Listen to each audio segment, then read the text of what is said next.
Money changes everything. That's what my dad always said when I was growing up. But I never truly understood what he meant until the day my mother died and left me her life insurance policy. I was 24 when it happened. One minute I was a normal young woman working an entry-level marketing job, living in a cramped apartment with 2 roommates, and the next I was a millionaire. Mom had been smart with her investments, smarter than any of us knew. The policy was worth $2.8 million. Dad took it hard when she passed. For months, he barely left the house, barely spoke to anyone. I'd bring him groceries, make sure he ate, try to get him to join the land of the living again. Then he met Victoria. Victoria swept into our lives like a hurricane in designer heels. She was everything my mother wasn't. Loud, flashy, obsessed with status. She was also 15 years younger than my father and worked as a luxury real estate agent. "Your father needs someone to take care of him," she'd say, rearranging the furniture my mother had picked out. "And this house needs a woman's touch." I bit my tongue every time she said things like that. After all, Dad was smiling again, leaving the house, seeming more like his old self. If Victoria made him happy, I could learn to live with her constant jabs and subtle put-downs. Then came the day Dad announced they were getting married. "Isn't it wonderful, Sophie?" He beamed, holding Victoria's hand across the dinner table. "We're going to start a whole new chapter." Victoria's smile was all teeth.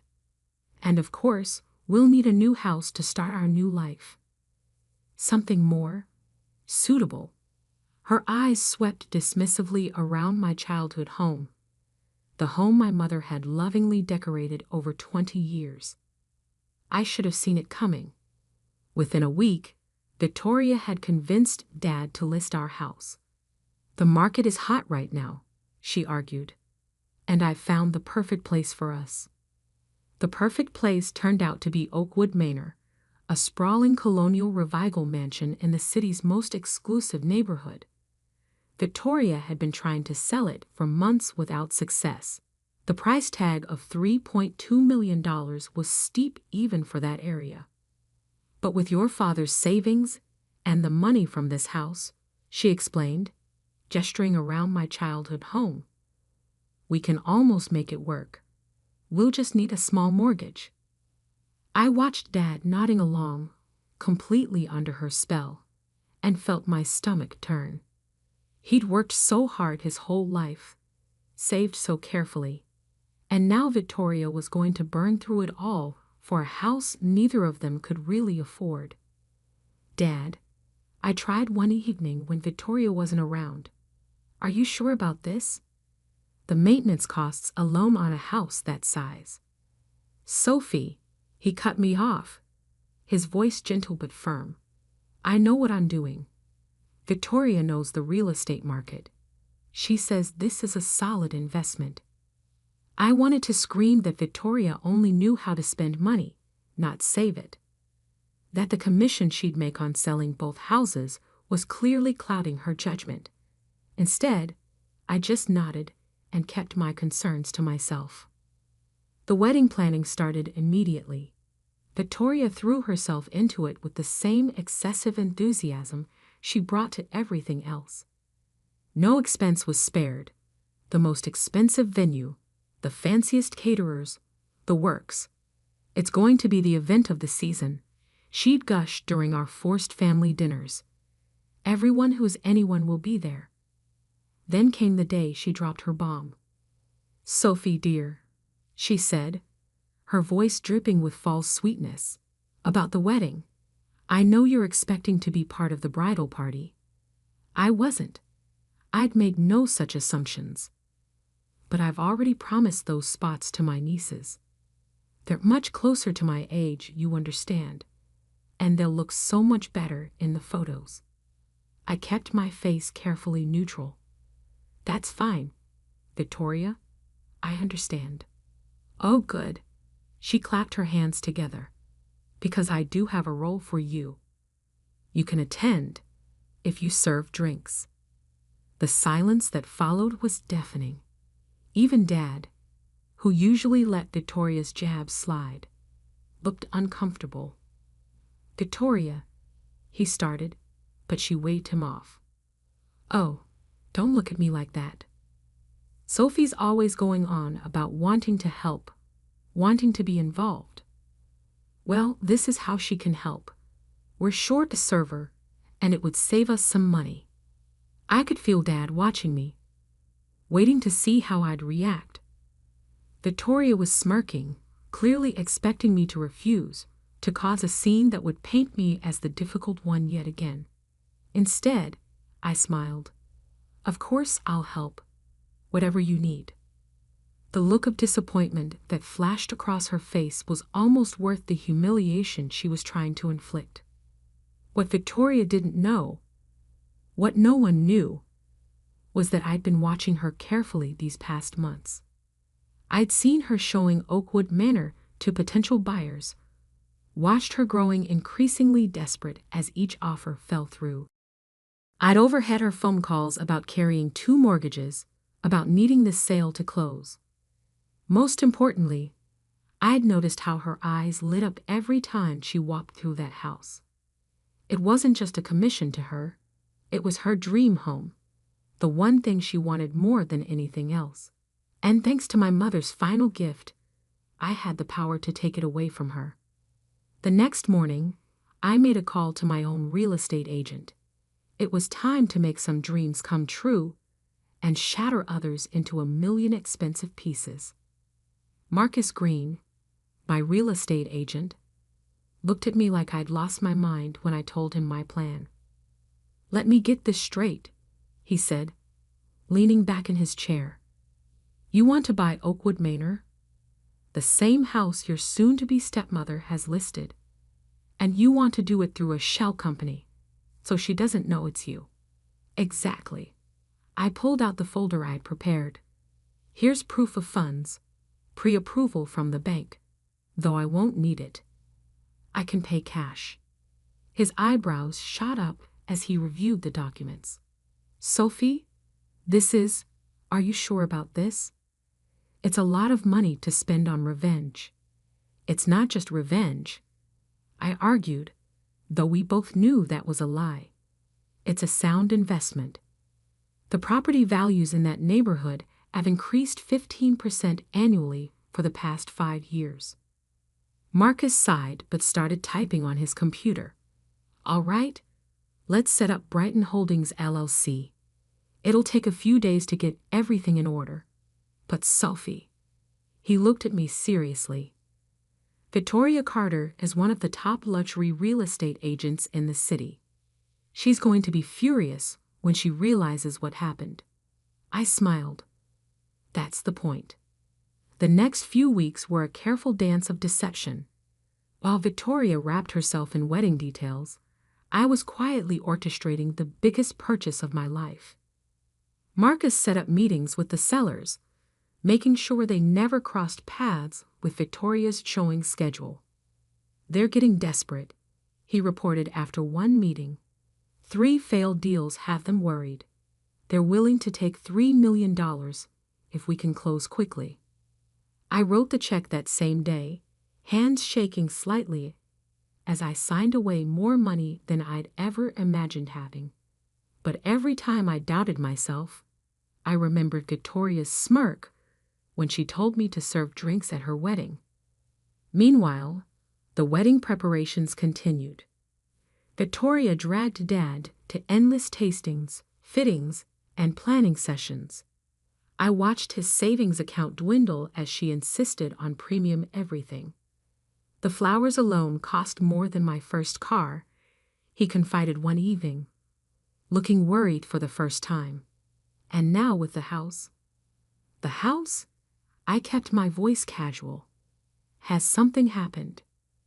He sighed heavily. "Victoria's having trouble selling it. She was counting on that commission to help with the wedding costs. Now she's talking about taking out a second mortgage on our current house to cover everything." My blood boiled. She was going to drain him dry before they even said, "I do." The day before the wedding, Victoria called a final rehearsal at the venue, some overpriced country club she'd chosen. I arrived early, dressed in the server's uniform she'd insisted I wear. "Oh, good, you're here," she said, barely glancing at me. "The other servers will show you what to do. Just try not to embarrass me." I spent the next hour learning drink service protocols while Victoria practiced her entrance for the 1,000th time.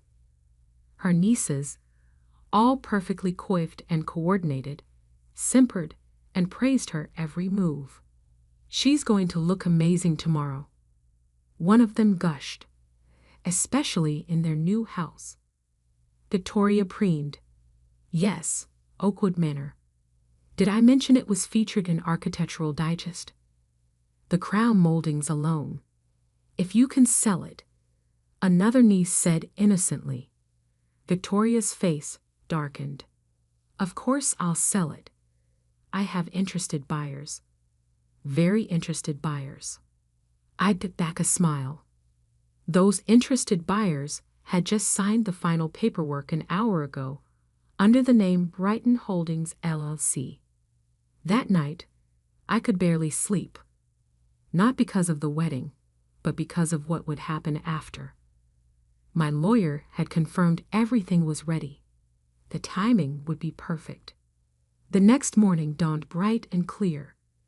I arrived at the country club early, helping set up the bar as Victoria had demanded. She swept in hours later, already in her wedding dress, a monstrosity of tulle and crystals that probably cost more than most people's cars. "Sophie," she barked, "make sure you keep my champagne glass full during the reception. And for heaven's sake, try to stay out of the photos." "Yes, Victoria," I said meekly, straightening my server's bowtie. "Whatever you need." The ceremony itself was beautiful, I'll give her that. Dad looked happy, if a bit overwhelmed, as he said his vows.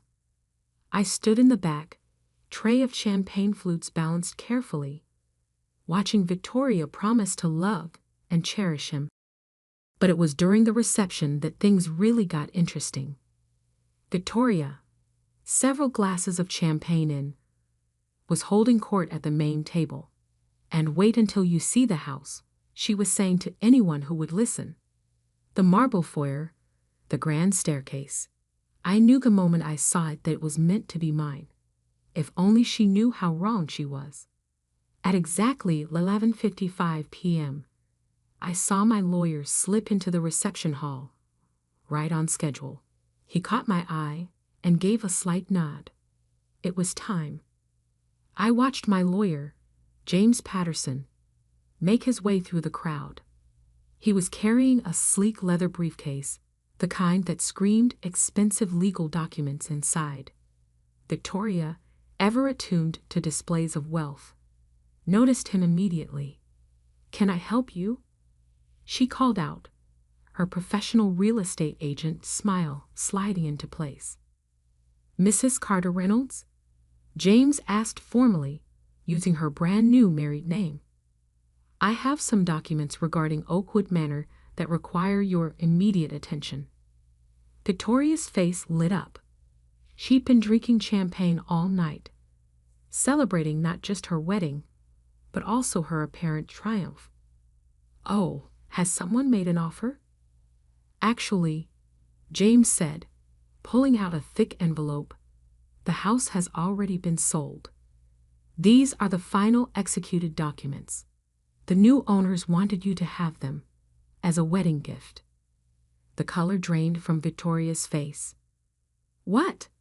"That's impossible. I'm the listing agent. All offers have to go through me." "Not when the buyers work directly with the seller's agent," James replied smoothly.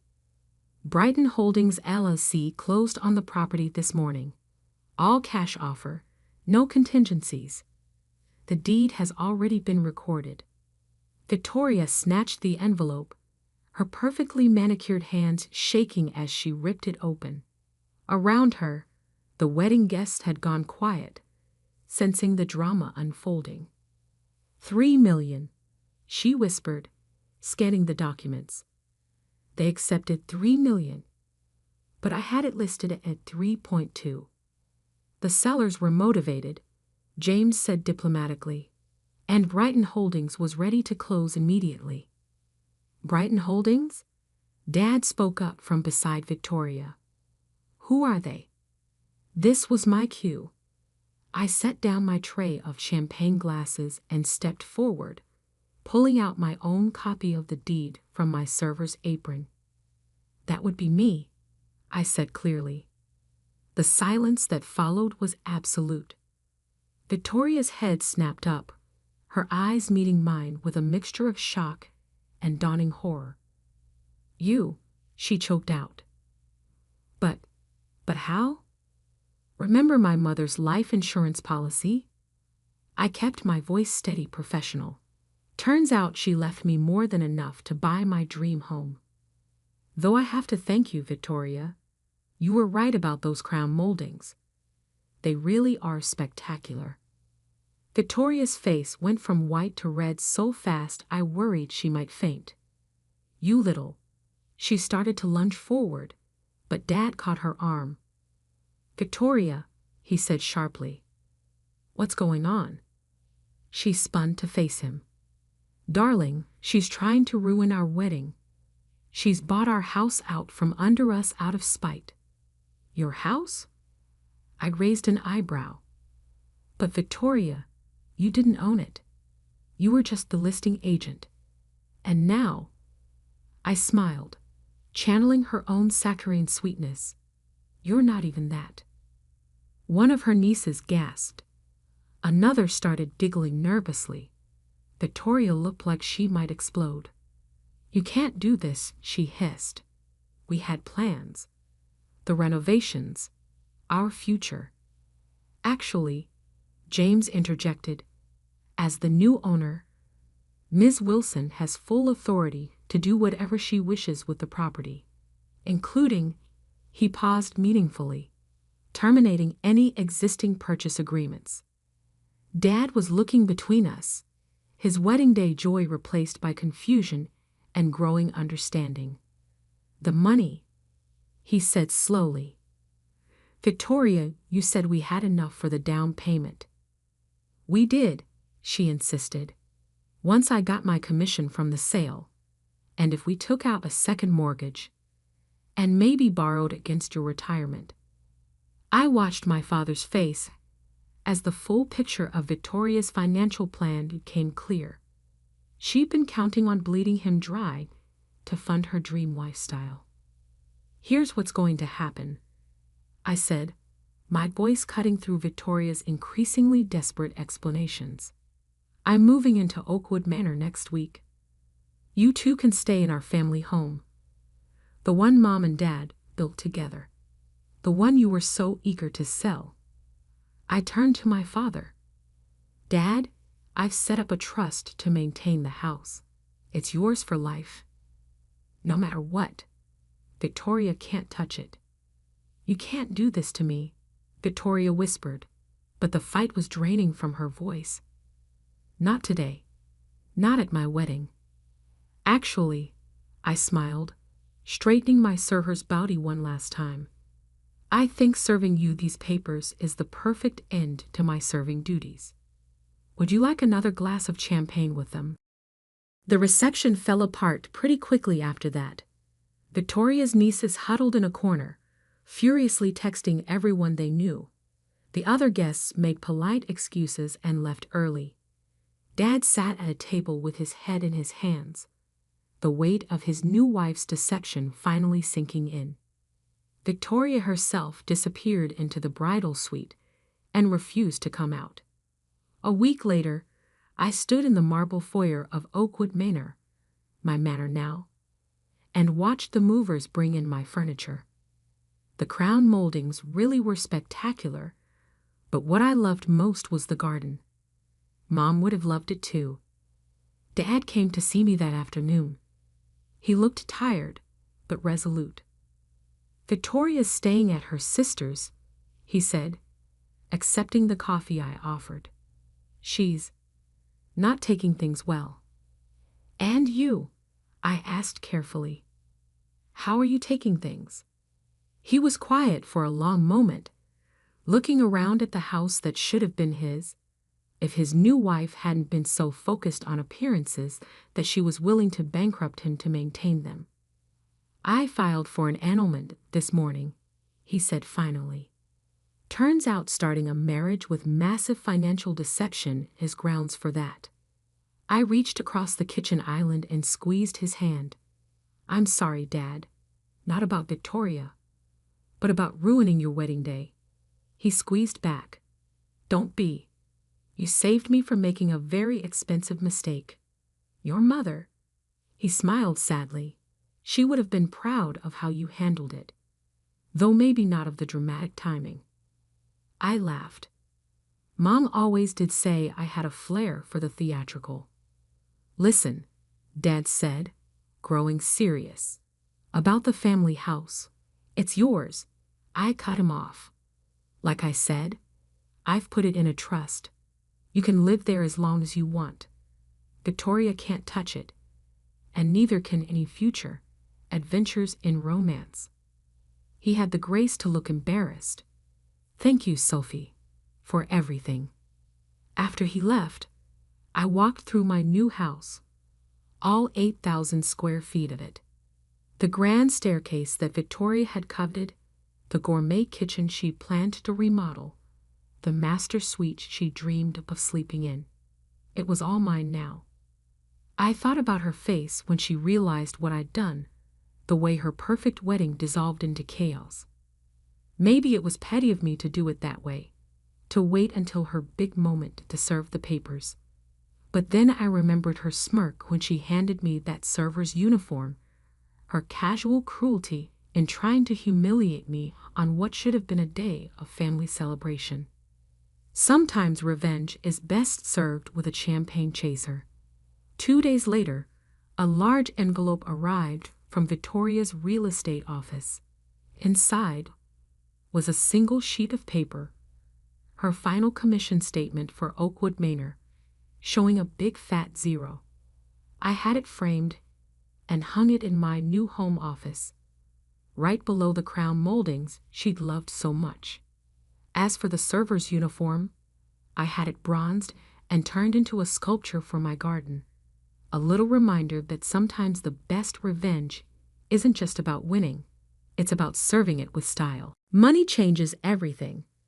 That's what my dad always said when I was growing up, but I never truly understood what he meant until the day my mother died and left me her life insurance policy. I was 24 when it happened. One minute I was a normal young woman working an entry-level marketing job, living in a cramped apartment with 2 roommates, and the next I was a millionaire. Mom had been smart with her investments, smarter than any of us knew. The policy was worth $2.8 million.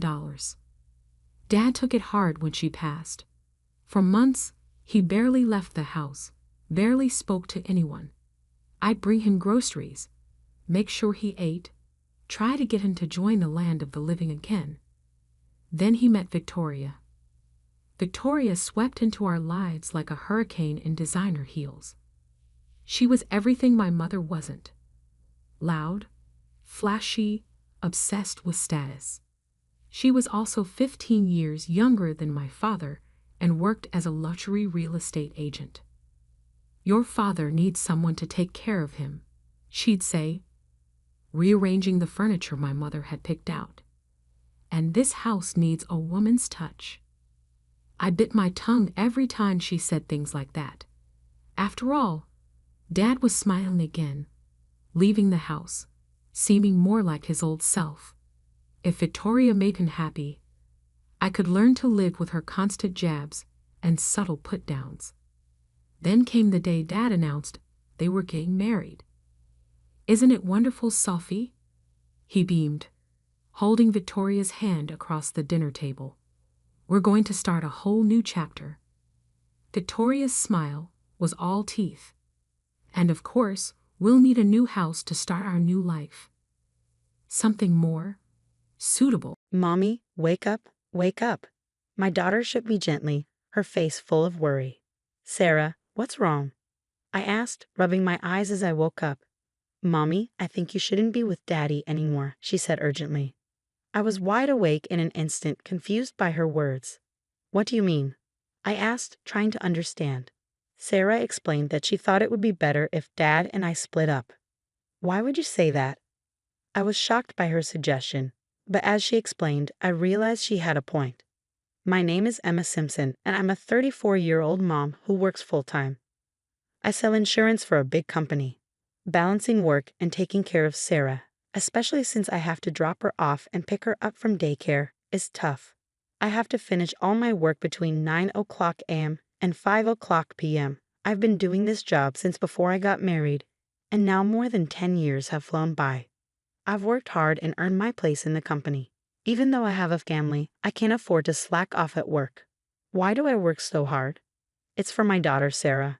She just turned 5, and she's such a bright kid. Sometimes I'm amazed by how mature she is for her age. My husband and I want to give Sarah all kinds of experiences and lessons, but in today's world, everything costs money. So for Sarah's future, I need to work hard to earn as much as I can. I push myself every day just in case something unexpected happens. Some people might say, you don't need to work so hard. Doesn't your husband earn enough? Well, yes, he does work. But here's the thing. My husband's job isn't very stable. He works for a company that hasn't been doing well lately, so his salary keeps getting smaller. Right now, it's only about a third of what I make. It's hard to rely on him for money. The other night, after Sarah went to bed, my husband came to me nervously. Emma, can I borrow some money? He asked. What for? I haven't even got this month's paycheck yet, I replied. I promise I'll pay it all back next month. I had a few drinking parties and some other expenses. I'm short on cash, Keek explained. Wait, you spent your entire salary on yourself? I can't believe it, I said, surprised. I'm sorry, but I couldn't say no. Lately this has been Keith's behavior. He always finds an excuse not to give me the agreed living expenses and even asks me for money. He usually says it's for drinking parties or to help his parents. I can't be sure if he's really spending money for those reasons, but I've stopped confronting him about it. It seems like he always relies on my money. What would he do if I didn't lend it to him? Remembering our past talks, Keith mentioned he finds it hard to save money and his bank account is almost empty. That means if he needs cash, he has to borrow it from somewhere, possibly getting into debt. With a 5-year-old daughter, I don't want her to grow up thinking her dad is bad with money, so I usually end up lending him money. Okay, how about $200? You're a lifesaver, Emma. I promise I'll pay you back everything next month, Keith said gratefully. You always say that, but you've never actually paid me back, have you? I replied, feeling frustrated. Well, I'm sorry. But this time, I'll definitely pay you back. And I'll stop going to drinking parties, Keith promised. You better think it through. Our priority is Sarah, I reminded him. I know, Keith said, sounding remorseful. I couldn't help but wonder if Keith truly understood the seriousness of our situation. Doubting him made me feel awful, but sometimes it was hard not to. I let out a deep sigh, feeling conflicted. I support Keith so much not just because he's my husband, but because he's an amazing dad to Sarah. Every weekend he makes sure to spend quality time with her. One morning, Keith suggested, Emma, I'll take care of Sarah today. Why don't you go out and relax? But I have so much to do at home, I replied. Don't worry about it. We can order lunch and tidy up together. I'll handle what I can, Keith insisted. Really? Sarah, still half asleep, smiled. Can you wait, Sarah? It'll be just you and Daddy playing, I said to her. Rubbing her eyes, Sarah hugged me and said, I'm fine with that, Mommy. Okay then, maybe I'll go shopping for a bit, I said, feeling a bit relieved. Yay. But don't forget to get me something too, Sarah exclaimed. I'll bring back your favorite bread, I promised. Yay, thank you, Mommy. Sarah cheered, her face lighting up with joy. Sarah, at just 5 years old, behaves surprisingly well. Of course, I wouldn't leave her alone at home. Even though I felt a bit nervous about leaving her with my husband, just in case, I left a note in Sarah's bag with my phone number on it. I always remind her, call me if anything happens. Everything will be okay. That day, I went shopping by myself for the first time in a while. But even after browsing the department store, I couldn't find anything I really wanted. So instead of buying something for myself, I picked out some clothes I thought Sarah would like and got her favorite chocolate croissant. I'm home, I announced as I opened the door. Sarah came running to me with a big smile. Mommy, welcome back. How was shopping? Did you have fun? I'm back, Sarah. It was nice to have some time to myself. Here's the surprise I got for you, I said, handing her the treats. Wow, a chocolate croissant and new clothes too. Can we have the croissant tomorrow morning? Wait, where's Daddy? Oh, Daddy's out on the balcony talking on the phone, I replied. On the phone? Who's he talking to? I wondered aloud. When I peeked out onto the balcony, I saw Sarah was right. My husband was happily chatting away while smoking. When I tapped on the window, he looked surprised and quickly ended the call, asking, "You're back already?" Yeah, I'm back. But who were you talking to? I asked. Oh, it was just work stuff, he replied casually. You left Sarah alone inside the house? I asked, feeling a bit frustrated. I'm sorry it came up suddenly. Sorry, Sarah. He apologized, looking sheepish. Sarah looked disappointed and said, Mommy, did you know? Daddy said he'd play with me, but he was on the phone a lot today. Really?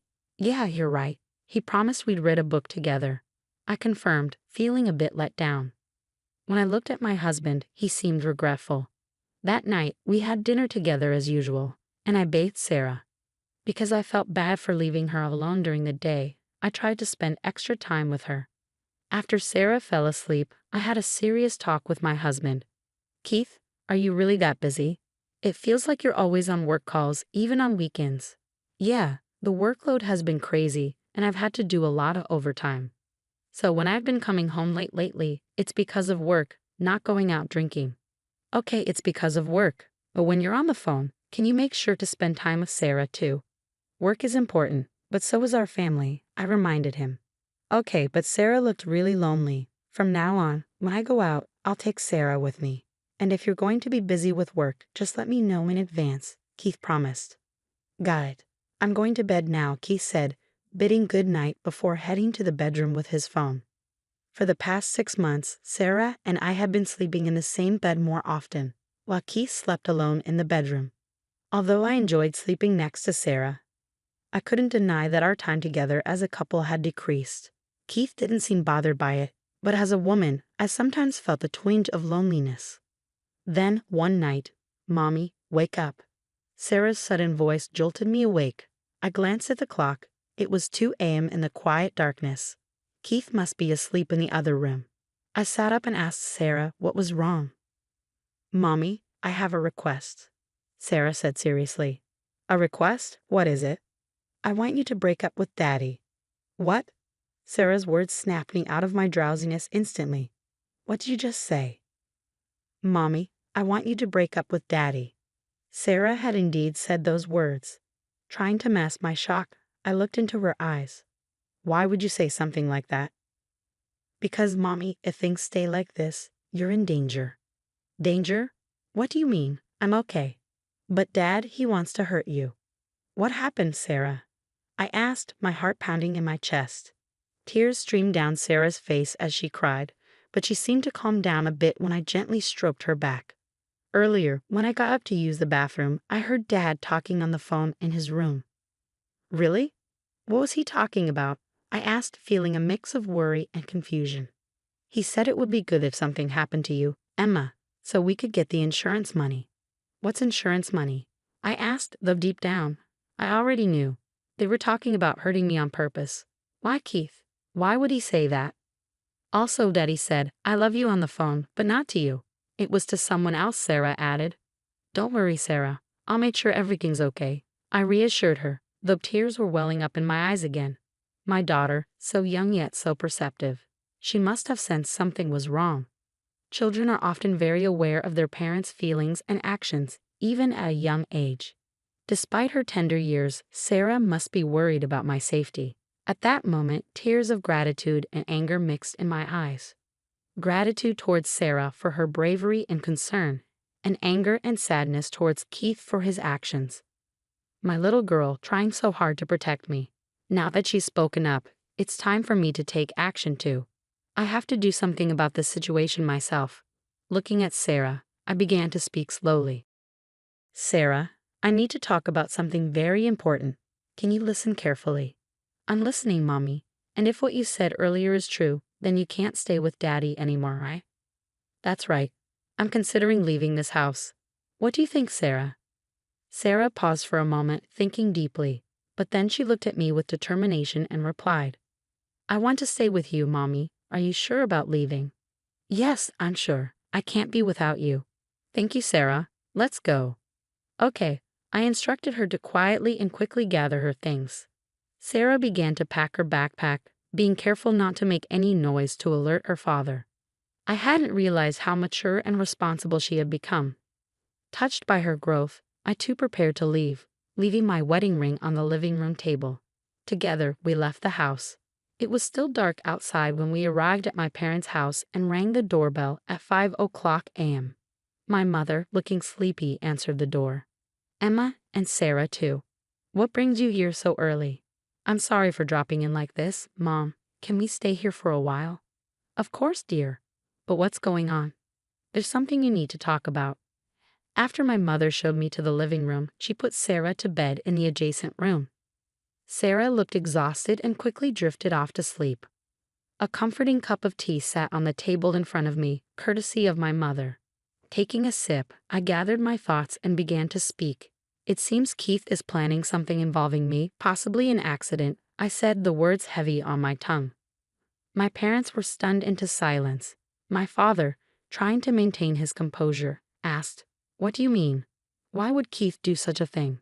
Sarah overheard Keith talking on the phone. He told the person he loved her. I suspect he's having an affair. That's unbelievable. An affair? But Sarah only heard the call. How can you be sure? My father's disbelief was evident in his tone. I brought Keith's tablet. If we look into it, things might become clearer, I said, pulling out the tablet from my bag. Since Keith wasn't likely using his phone to communicate with his lover, he must have been using this tablet instead. When I opened it, I found that it wasn't locked. As I cautiously scrolled through the screen, my suspicions were confirmed when I opened the email app. There were numerous exchanges with a woman I didn't recognize. This, my mother pointed at the screen, appears to be a detailed plan to cause an accident involving you. I quickly snapped photos of the emails as solid evidence and printed out the conversation for future reference. Just then, my cell phone rang from inside my bag. Glancing at the screen, I saw it was a call from Keith. With determination, I answered the call and switched to speaker mode. Hello, what's up, Emma? Where are you? I woke up and no one was in the house. I'm worried, Keith's voice came through. Is that all you have to say? Really?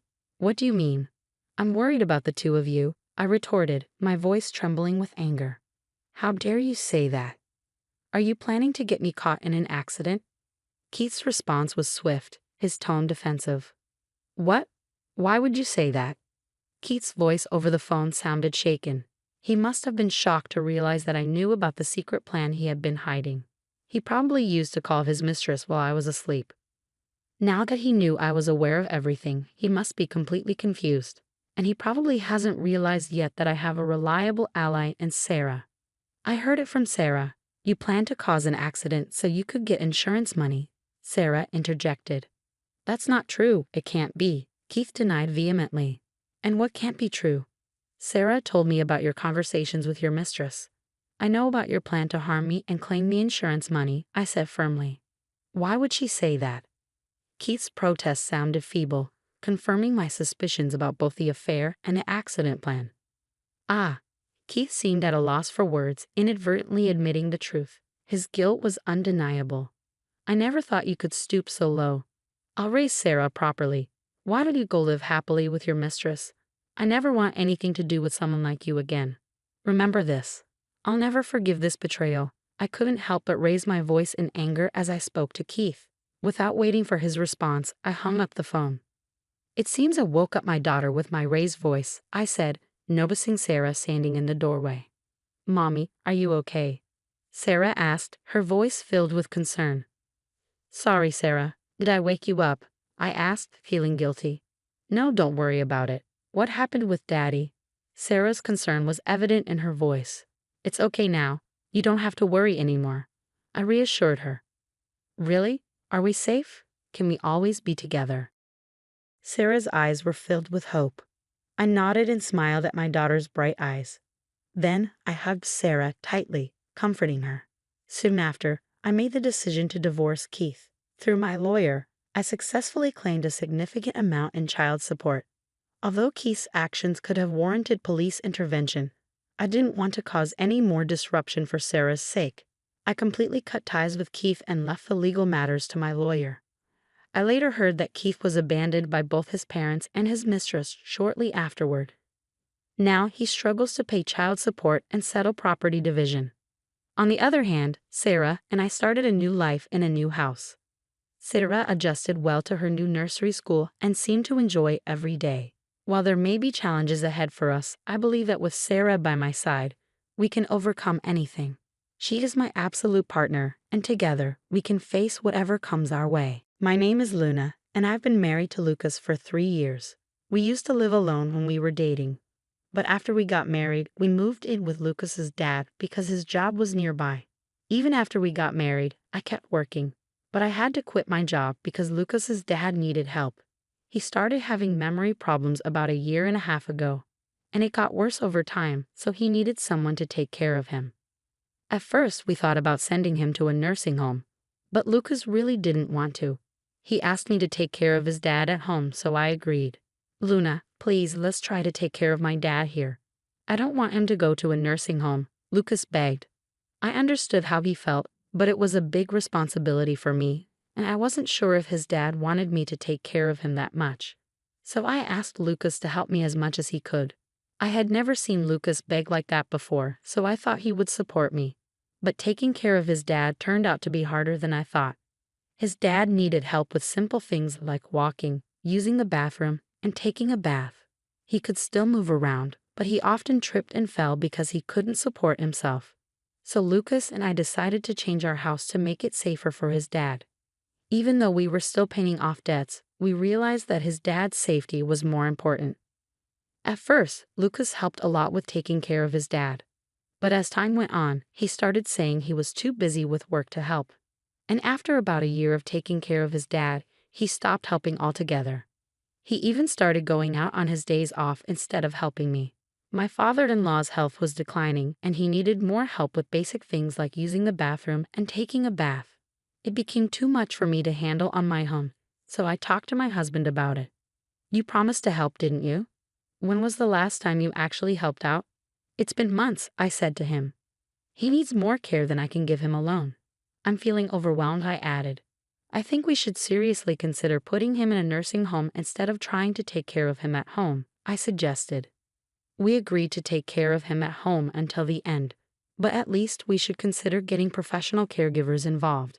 Your dad needs more help than we can give him alone, and there are people who are trained to do this. I'm not strong enough to handle everything, especially tasks like bathing, I explained. But my husband didn't agree with me. He got upset and left before we could finish talking. Lately, I've noticed he's been stressed about money. However, I couldn't keep taking care of his dad on my own. So even without my husband's approval, I started arranging for home care services. His dad was assessed as needing a high level of care, so we arranged for a caregiver to come 5 times a week for about an hour each day. We also made a plan with our long-term care insurance, so I wasn't worried about the cost. But we hit a snag on the first day of home care services. Hi, I'm Mira, your caregiver. I'm here to help you from now on, she said. Nice to meet you, Mira. I'm looking forward to working with you, I replied. While the caregiver was talking to my father-in-law, she also taught me some nursing techniques. I found her guidance really helpful and felt confident about hiring her. But when my husband came home and saw her, he got really angry. Luna, I never agreed to home care services. What's going on? He yelled at me. But I've been telling you that I can't do this all by myself anymore. I didn't do this without telling you. I'm sorry, Miss Caregiver, but please go home for today. I tried to explain, but he didn't want to listen and sent the caregiver away. Why did you arrange for home care without my permission? I'm the one who decides things around here. You're a terrible wife for not listening to me. You can handle caregiving alone. Don't waste money, especially since we still have to pay off a loan for the renovation. Why can't you see what I'm saying? I've told you many times that I can't do this all by myself, Lucas. You've stopped helping with caregiving, haven't you? That's not keeping your promise. And the renovation was necessary for safety. If your dad falls and gets hurt, taking care of him will be even harder. You might not get it because you haven't been doing any caregiving for over a year now. Why are you bringing this up all of a sudden? Besides, you're not working, so it's your job to take care of him, right? Who do you think is paying off the loan for that renovation? No matter how much I tried to explain, my husband didn't understand. He really believes that I should do everything by myself. After that, I only had the caregiver come when my husband was at work. Talking to her about not just caregiving, but also the issues with my husband and getting advice was really helpful. After months of the same routine, one day my husband unexpectedly offered to take care of his dad himself. "You've been cooped up for over a year. Go treat yourself. I'll handle everything today," he said. I happily accepted his offer. I got a long overdue haircut and enjoyed some time at a coffee shop I used to frequent. But after about 4 hours, I started feeling anxious about leaving my inexperienced husband in charge, so I decided to head home early. When I got back, the house was unusually quiet. My father-in-law was peacefully asleep in his room. Assuming my husband had also worn himself out and fallen asleep, I went to check the bedroom, but he wasn't there. As I sat in a quiet house, I noticed an envelope placed on the dining table. When I opened the envelope, I found divorce papers already filled out along with a letter. The letter took me completely by surprise. "Even after we divorce, please continue taking care of my dad. I'm going on a trip for a week, so please file the divorce papers." As I read those words, it hit me. His sudden offer to take care of his dad was just a way to get me out of the house so he could prepare for his trip. And the fact that he had already prepared divorce papers was a shock. What's more, he expected me to continue caring for his dad even after we split up. I couldn't comprehend his thinking at all, so I called him immediately. When I read the letter, I found the divorce papers. "What's going on? Who are you going on a trip with?" "I'm at the airport about to board. I'm busy, and frankly, I don't care anymore. It doesn't matter who I travel with. We're getting divorced. Just make sure those papers are filed by the time I get back from my trip. That's all." With those words, my husband abruptly ended the call and hung up. Just before the line went dead, I heard a woman's voice calling out his name on the other end. It became clear that he was with someone else, the person he was traveling with. We'd only been married again for 3 years, and now I was facing the possibility that he was having an affair. As I thought about how he might have been cheating on me while I was busy taking care of his dad, tears of regret filled my eyes. "Luna," my father-in-law's voice called out to me as I left. He had been struggling to remember my name lately, but today he said it clearly. Worried about how well my husband had taken care of him while I was away, I hurried to see him. "Father, are you feeling all right? Did everything go smoothly while I was out?" I asked, concerned for his well-being. "Luna, is the caregiver coming today?" My father-in-law seemed surprisingly lucid and able to hold a conversation. "No, she won't be here until tomorrow morning," I replied. "Ah, I see. Could you bring me some paper and a pen?" he requested. My father-in-law, who usually struggled with writing due to his condition, seemed different today, more refined. I remembered reading that writing could help with dementia symptoms, so I agreed and fetched him some paper and a pen. He began writing something, but I couldn't see what it was. After he finished, he placed the paper in an envelope and handed it to me. "Give this to the caregiver when she comes tomorrow," he said before drifting back to sleep. Was this some sort of dementia exercise with Mila? Although I was curious about the letter's contents, I decided not to peek. Later, when my father-in-law woke up, he seemed to have forgotten everything, even my name. It left me wondering what had happened. That night, after he had gone to bed, I found myself pondering over the letter and divorce papers again. Reflecting on my husband's recent actions, I began to realize there might have been signs of something suspicious. I had been so focused on caregiving that I hadn't paid attention to him. If he was indeed cheating, part of me wanted to divorce him immediately and leave. But I couldn't abandon my father-in-law. Besides, without a job while taking care of him, I worried about supporting myself after a divorce. As morning arrived, I still hadn't made a decision. Mira came by, and I handed her the letter from my father-in-law. After reading it, she approached me looking troubled. And then, the caregiver. I'm here to support you, Luna. We've built a friendship, and moments like these are more common than you might think. I'm here for you, Mira reassured me with a kind smile. The letter is about me getting a divorce? I asked, feeling confused. Yes, it seems Mr. Henry noticed something wasn't right and asked me to step in. He wrote in the letter about his wishes regarding his estate. There's more to it, but we can discuss that later. Since your husband will be back soon, let's act quickly, Mira suggested. With that, Mira arranged for another caregiver to take over Mr. Henry's care and urged me to follow her. We ended up at a law firm. Mira, why are we here? I asked, puzzled. You'll understand once we're inside, Mira replied cryptically. Even though I was still confused, I followed Mira into the building. Thank you for coming today.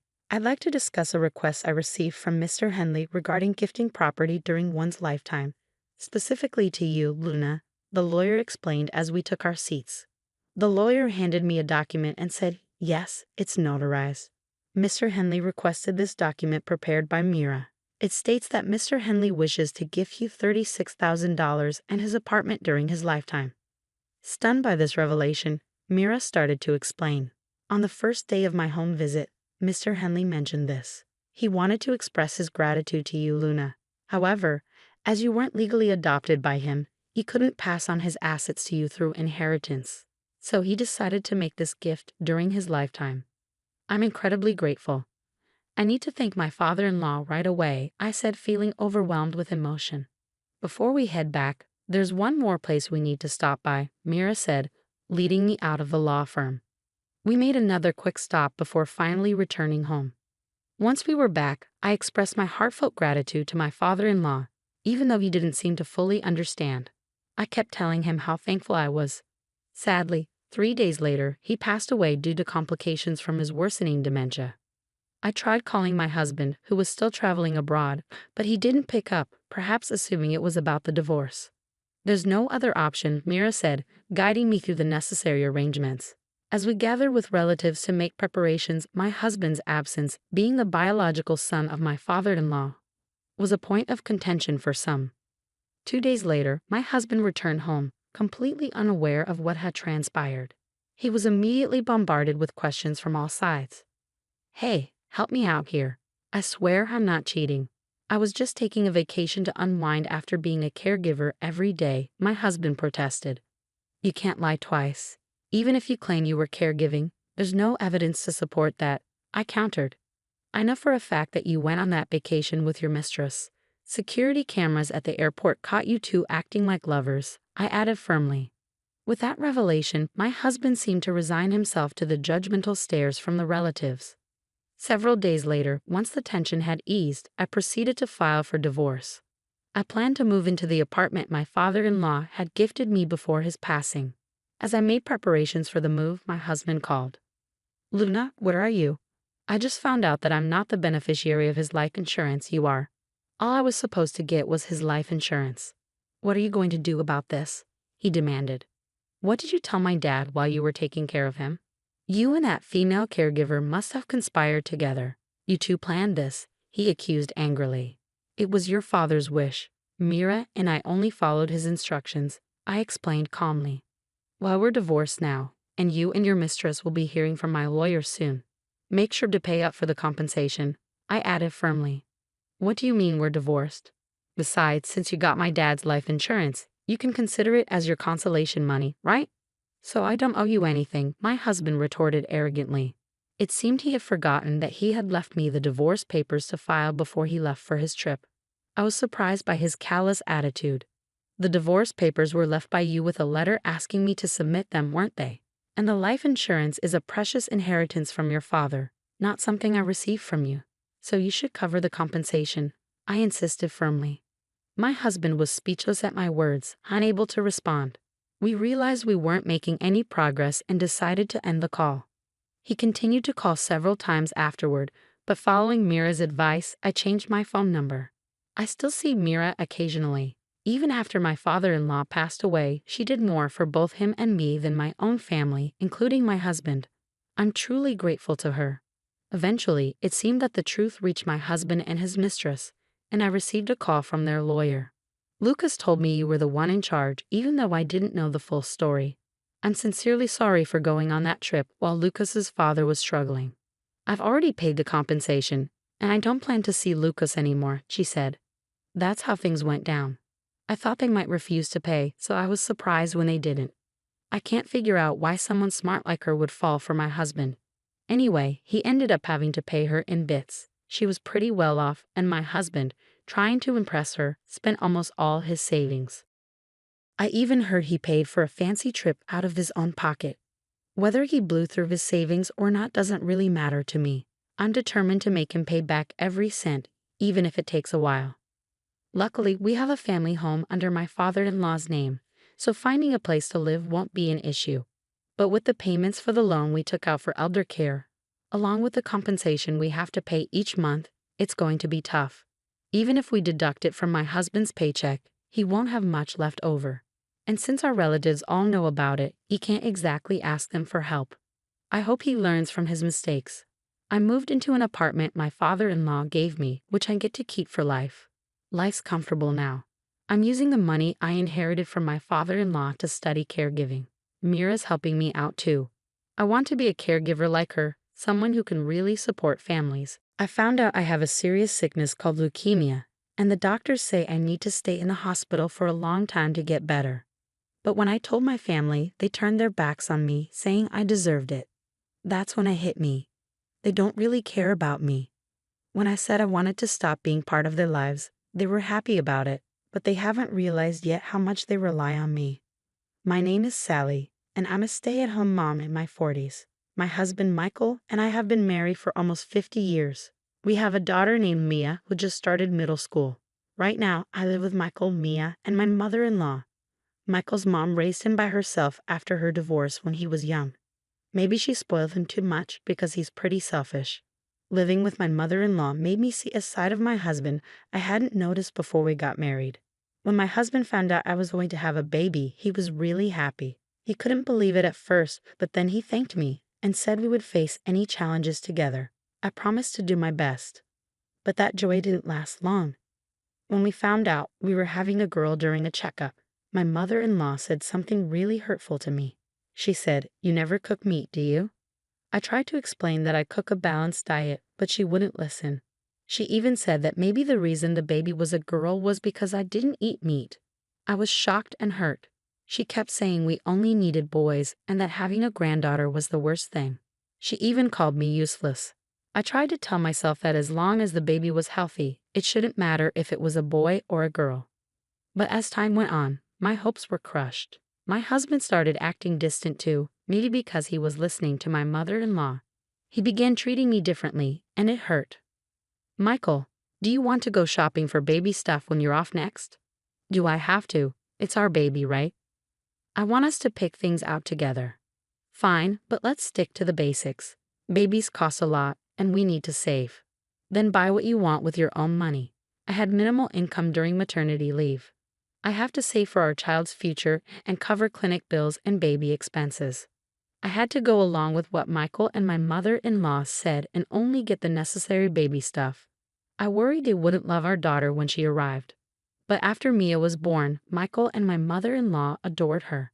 They loved her even more than I expected, so I stopped worrying. I planned to focus on parenting for a while. But when Mia turned 2, Michael told me to go back to work.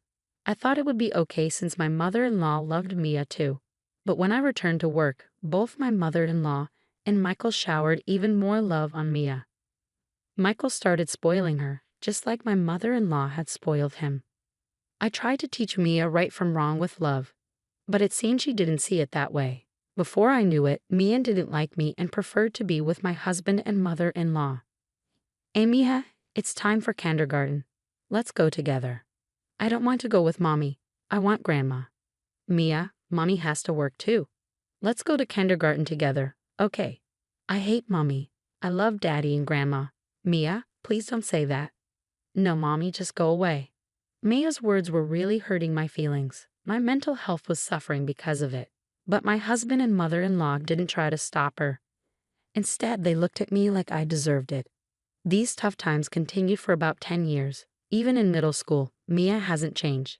She avoids me and sticks to my husband and mother-in-law, and because of that, she's become uncontrollable. She screams and breaks things when she doesn't get her way. When I try to discipline her, she yells back at me. Mia, can we talk? Did you take money from my wallet? Yeah. So what? You're my mom. You can give me money, right? Taking without asking is wrong. Please give it back. No way. It's your fault for not getting me the Gucci wallet. I want it for my birthday. You're only in middle school. You don't need expensive things yet. I can get them when you're older. I want it now. Why don't you understand, you old hack? Mia, don't talk like that. You're so annoying, Grandma. Mom is being mean to me. When I scold her, Mia turns to my mother-in-law for help. And my mother-in-law sides with her, blaming me too. What's wrong, Mia? Did Mom upset you again? Listen, Grandma, she won't get me the Gucci wallet for my birthday, and she won't give me money either. Can you believe it? That's not fair. Your mom is being stingy. Grandma will get you the wallet next time, okay? Yay, thank you, Grandma. You're welcome. I love you, Grandma.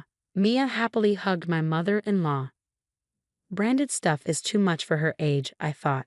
I disagree with my mother-in-law. Wait, Mom, Mia is still in middle school. Shouldn't we hold off on buying her expensive things? I suggested. But maybe not yet. You're so stingy. I feel sorry for Mia having you as her mom, my mother-in-law snapped back. Every day, my mother-in-law spoiled Mia, buying her whatever she wanted. My husband did the same, filling our house with expensive stuff Mia barely used. Besides Mia's issues, there was another problem in our house. My mother-in-law's spending.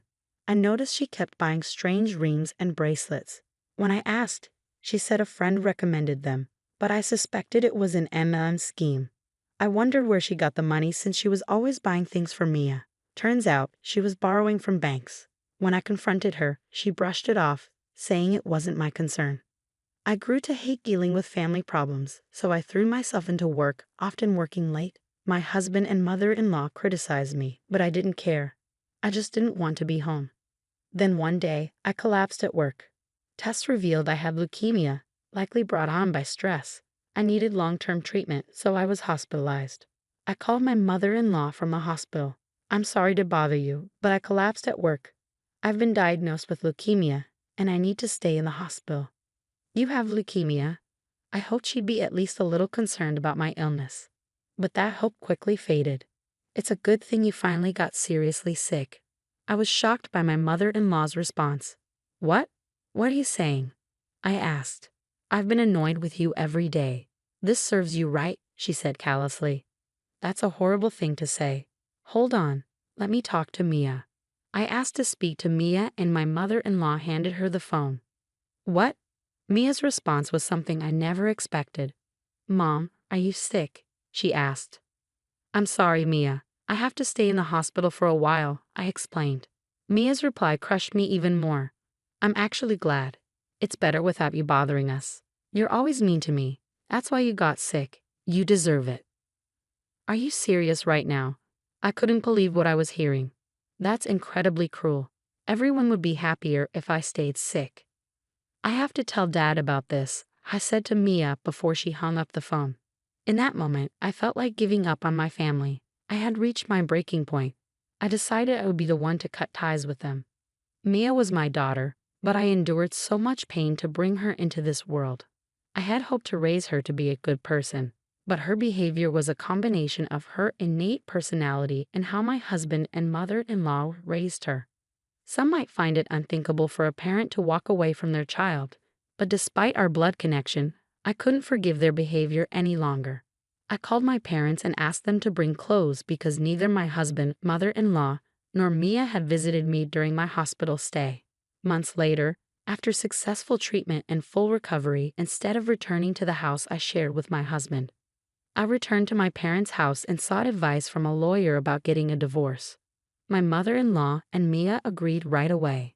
Michael was hesitant at first, concerned about public perception, but eventually agreed under pressure from my mother-in-law and Mia.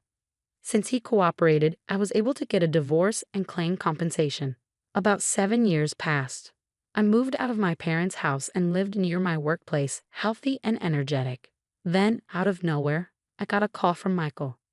His voice sounded exhausted, and he quickly jumped into his problem. Hello, Sally, can you come back? What? Why all of a sudden? Things are tough for me right now. What do you mean? My mother, she's in a huge amount of debt. Michael had just found out about my mother-in-law's debt and reached out to me for help.